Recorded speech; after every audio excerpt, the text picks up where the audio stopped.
She coughed up blood out of nowhere and got rushed straight to the E. Her dad tore off the job site to get there, only to be told the cancer had worsened. They could only wait for an organ match. Nobody knew how much longer Annie could hang on. Back home, Annie pulled out a gift box. She figured she wouldn't make it to her sister's birthday, so she wanted to hand the gift over early. But her sister sent it back, insisting she'd only accept it on the actual day. She made Annie promise to fight to stay alive. One night, her dad noticed Annie's eyes turning yellow and grabbed her, rushing to the hospital. They'd long lost count of how many times she'd been shoved into the ear-each sky. High medical bill had already drained her dad's wallet dry. They had no choice but to put her story in the paper and beg kind strangers for help. That caught the eye of Mary, a salon owner, and she started handing out flyers saying she'd donate all the salon's proceeds to the girl's treatment. Gotta admit, Mary was sharp. She pulled in a big chunk of cash in just a few days. The next day, Mary showed up and handed Ed Fate $3,000.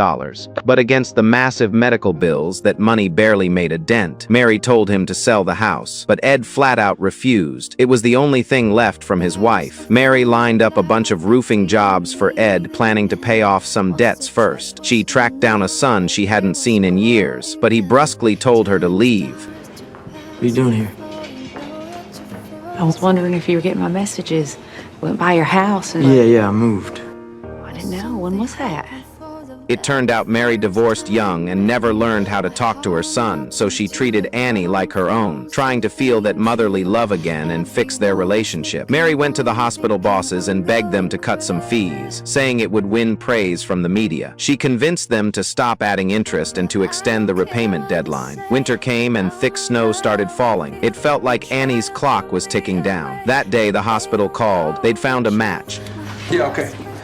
We gotta be on the plane when? But they had to get to the transplant center 1,000 kilometers away within 6 hours. Ed called Mary right away, told her the good news. We got it. Today? Yes. Michelle's gotta be in Omaha in 6 hours. Then scooped up Annie and bolted out the door. But a blizzard was raging and they ended up stuck at the highway entrance.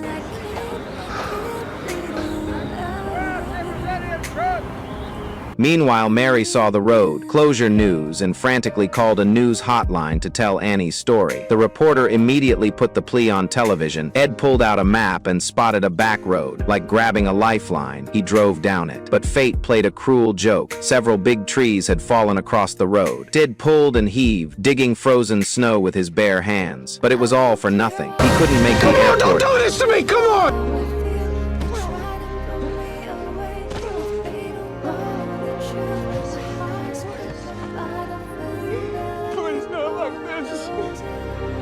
Now, he could only watch in despair as Annie slipped into unconsciousness. It wasn't until dark that he slowly eased off the back road and told Annie it was time to go home. He got out, planning to use a roadside payphone to call the hospital and give up on the transplant. But then someone came running up. Wait, take it to the airport.